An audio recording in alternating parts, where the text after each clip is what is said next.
ujung sebuah gang sempit yang hanya cukup dilalui satu orang, terdapat rumah sederhana, beralaskan tanah, berdinding papan tipis. Namun, menyimpan satu mimpi yang sangat tinggi. Namanya Maulida. Usianya baru 12 tahun. Hidupnya jauh dari kata cukup, tapi mimpinya jauh lebih tinggi dari langit. Sejak kecil, ia ingin menjadi seorang dokter. Bukan karena ingin kaya, tapi karena ia pernah kehilangan ibunya di usia dini dan tak ingin ada anak lain merasakan kehilangan yang sama. Hari itu, Maulida memeluk erat bibirnya. Bukan karena takut, tapi karena tahu ini adalah awal dari perpisahan panjang. Ia melangkah ke gerbang sekolah rakyat dengan hati penuh harapan dan ketakutan. Untuk pertama kalinya, Maulida hidup tanpa siapapun dari keluarganya. Tidak ada ibu, tidak ada bibi, hanya dinding asrama dan impiannya yang kini mulai tumbuh sendiri. Saya senang bisa berkenalan dengan guru yang baru dan teman baru dan lingkungan yang baru. Aku punya kakak satu. Bapak aku kerja di Tangerang. Mamaku udah nggak ada.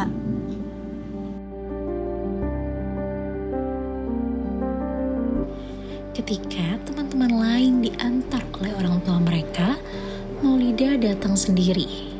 Tak ada tangan yang menggenggam, tak ada pelukan perpisahan. Ia tersenyum, tapi matanya tidak. Ada rindu yang diam-diam mengalir di sudut hatinya. Rindu pada ayah yang harus bekerja di kota, mencuci piring demi sesuap nasi. Rindu pada ibu yang kini hanya tinggal di dalam doa.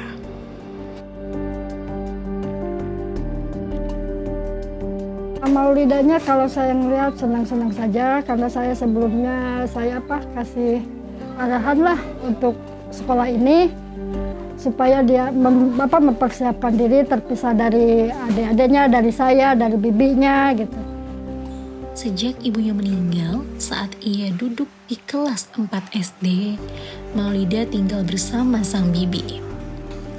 Tak ada yang mudah dari hidup mereka, tapi Maulida tumbuh jadi anak yang kuat, meskipun diam.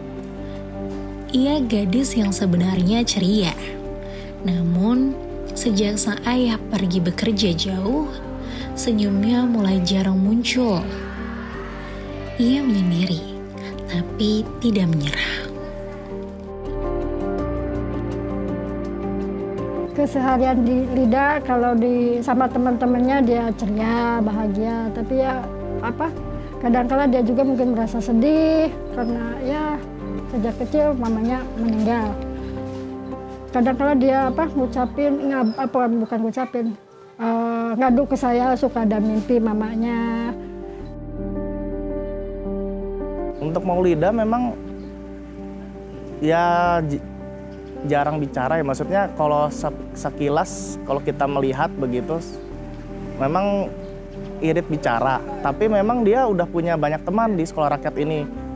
Pas ditanya temannya ada nggak, 10 orang, lebih katanya, lebih dari 10 orang, berarti kan memang interaksi ke sesama siswa lain Maulida tuh bagus ya.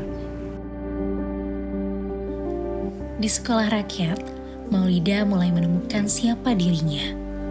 Ia bukan hanya siswi biasa.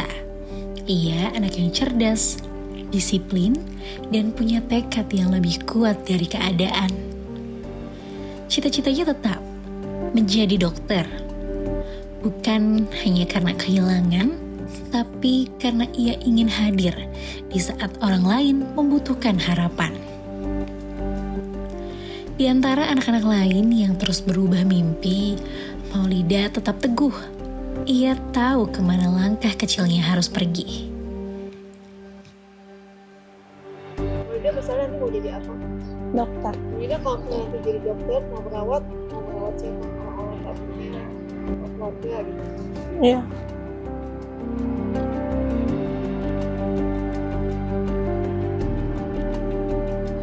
Suatu malam, tubuh kecil itu tumbang. Maulida sakit. Mah yang ia derita sejak kecil kembali menyerang. Tapi lebih dari sekedar perut yang sakit. Hatinya merintih dalam diam. Ia rindu pada tangan lembut ibunya. Ucapan penuh kasih saat ia demam. Kini hanya ada gurunya yang memapahnya ke tempat tidur. Kamar yang dingin dan rapi menjadi saksi dari sepi seorang anak kecil yang tak bisa menangis.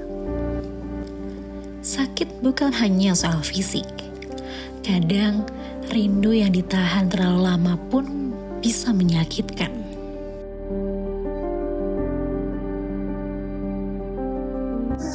Saya kemarin sempat sakit, sama guru dikasih obat, ditemenin tidur sampai aku tidur.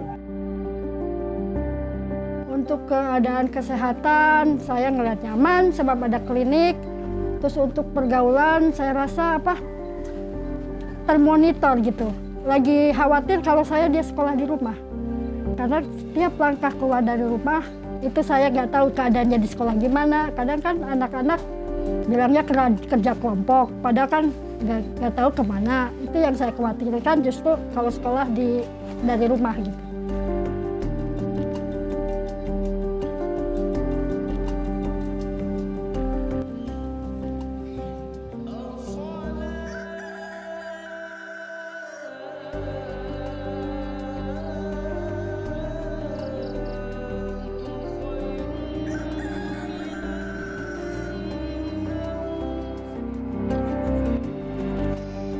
Di saat fajar mulai mereka, suasana masih sunyi. Namun, di sebuah sudut kota, anak-anak ini sudah bersiap menyambut hari. Sebelum cahaya pagi menyinari seluruh penjuru, mereka melangkah ke tempat ibadah, menunaikan sholat subuh dengan khusyuk. Sebuah ritual yang mengajarkan mereka arti kedisiplinan dan ketenangan sejak dini.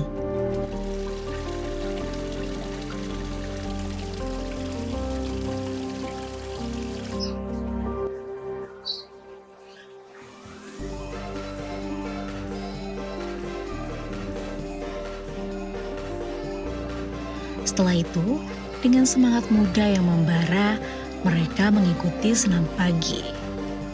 Tubuh-tubuh kecil itu bergerak, melompat dan tertawa membakar energi, membentuk jiwa yang tangguh dan penuh harapan.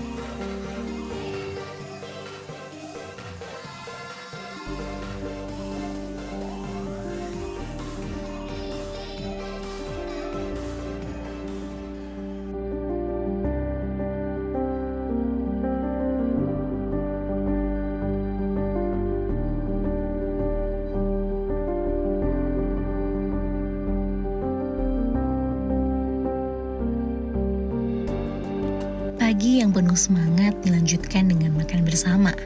Mereka duduk berjejer berbagi makanan sederhana. Senyuman manis terpancar, meski makanannya tak mewah, tapi penuh rasa syukur.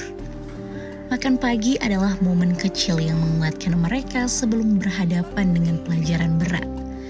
Bagi Maulida, anak berusia 12 tahun ini, sarapan adalah bekal untuk meraih mimpi yang jauh lebih besar.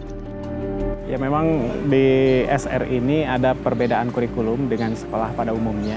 Karena kita mengadopsi 3 kurikulum. Yang pertama ada kurikulum persiapan, Bu. Kurikulum persiapan ini dilaksanakan di 3 bulan pertama pembelajaran. Jadi mereka lebih fokus ke persiapan agar mereka siap menerima materi di kurikulum berikutnya. Nah, kurikulum yang dimaksud itu adalah kurikulum nasional, gitu ya. Jadi kurikulum persiapan dulu, baru masuk ke kurikulum nasional, itu yang kita lakukan di sana. Dan satu lagi tentu saja ada kurikulum asrama. Nah, itu untuk membiasakan siswa-siswi SR hidup mandiri, hidup teratur, itu agar bisa membuat mereka di masa depannya lebih teratur dan mandiri.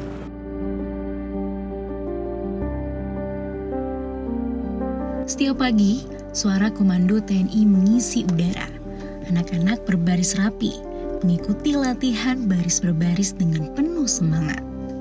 Latihan ini bukan sekedar soal kedisiplinan fisik, tapi membangun mental baja, rasa tanggung jawab, dan kebanggaan. Melalui bimbingan para prajurit, mereka belajar arti kerja keras, ketegasan, dan persatuan.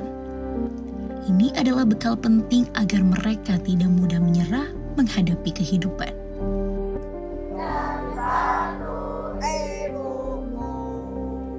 Di bawah bendera merah putih yang berkibar, anak-anak dengan suara lantang dan penuh semangat menyanyikan Indonesia Raya. Mereka tahu, di balik lagu itu tersimpan janji dan harapan untuk masa depan bangsa.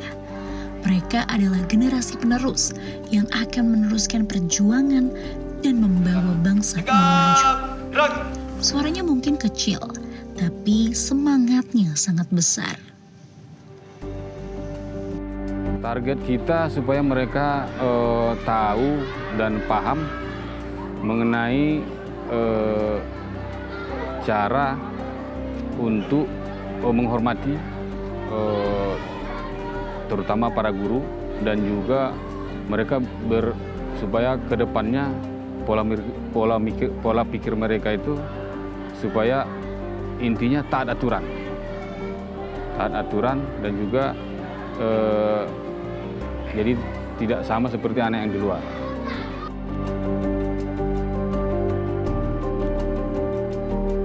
Lahir dari visi Presiden Prabowo Subianto untuk menciptakan generasi emas Indonesia. Sekolah yang menjadi mercusuar harapan bukan sekedar gedung, melainkan rumah bagi 100 mimpi yang berani.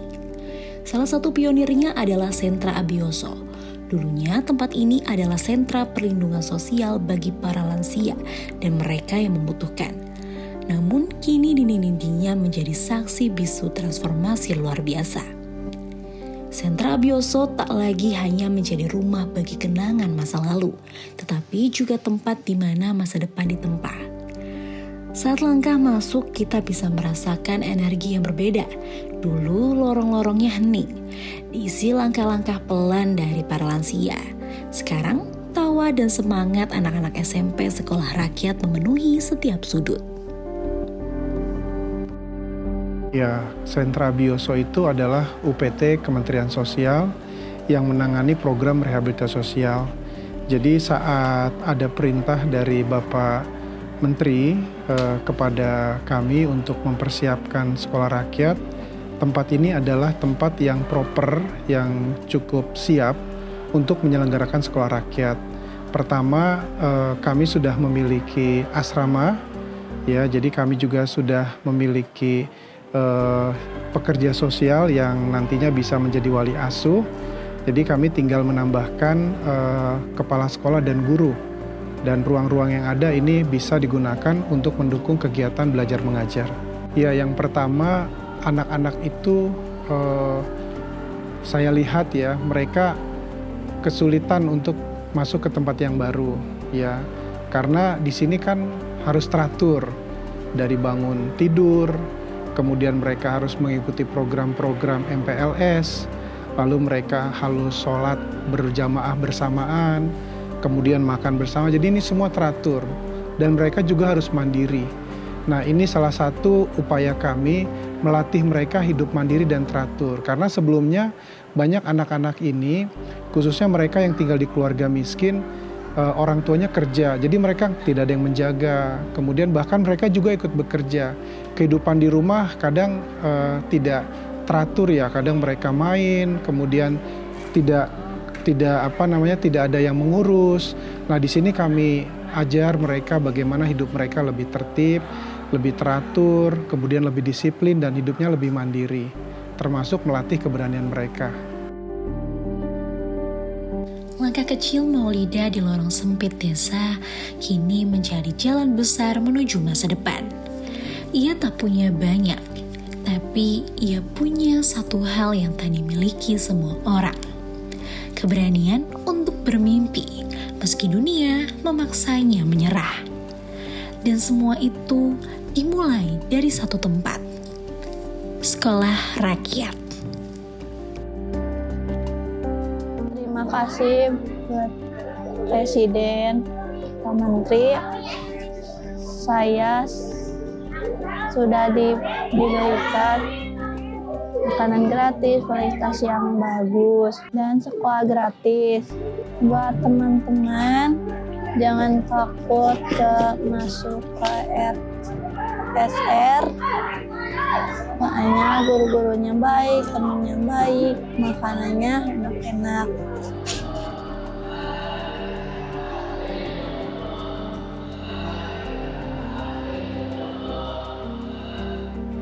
Bukan hanya Maulida, ada 100 siswa di sekolah ini yang memiliki itu. Kisah-kisah yang mengharukan. Mereka adalah anak-anak yang datang dari berbagai pelosok negeri dengan satu kesamaan, ekonomi keluarga yang pas-pasan tak mampu membiayai sekolah yang layak. Mereka rela meninggalkan keluarga dan kampung halaman, menukar rindu dengan buku dan janji akan masa depan yang lebih cerah. Selama 10 hari ini, keseharianku di sini banyak yang berubah. Jadi lebih disiplin, jadi lebih teratur. Terus seneng banget karena bisa ketemu teman-teman baru juga. Selesai sholat, aku mandi. Habis mandi, aku siap-siap sama teman-teman buat olahraga. Selesai olahraga, aku sarapan. Makanannya enak-enak.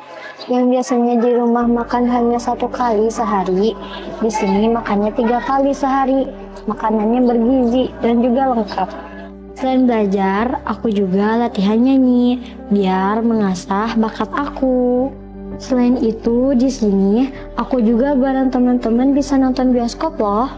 Kalau misalkan kita sakit, di sini ada dokter yang siap siaga buat kita. Setiap anak memiliki mimpinya masing-masing, dan sekolah rakyat ini menjadi jembatan untuk mereka bisa meraihnya. Sekolah rakyat adalah lebih dari sekedar lembaga pendidikan. Ia adalah sebuah wadah di mana solidaritas sosial bertemu dengan semangat untuk maju. Ini adalah bukti nyata bahwa ketika pemerintah, masyarakat, dan para penggerak di lapangan bersinergi, hal-hal luar biasa terjadi. Sentra Abioso bukan lagi sekedar tempat perlindungan, tetapi telah berubah menjadi sekolah rakyat yang mencetak pemimpin masa depan. Generasi emas yang dirancang Presiden Prabowo bukan lagi sekedar slogan, melainkan kenyataan yang sedang tumbuh dan bersemi di setiap sudut ruang kelas, di setiap buku yang dibuka, dan di setiap senyum anak-anak yang penuh harapan.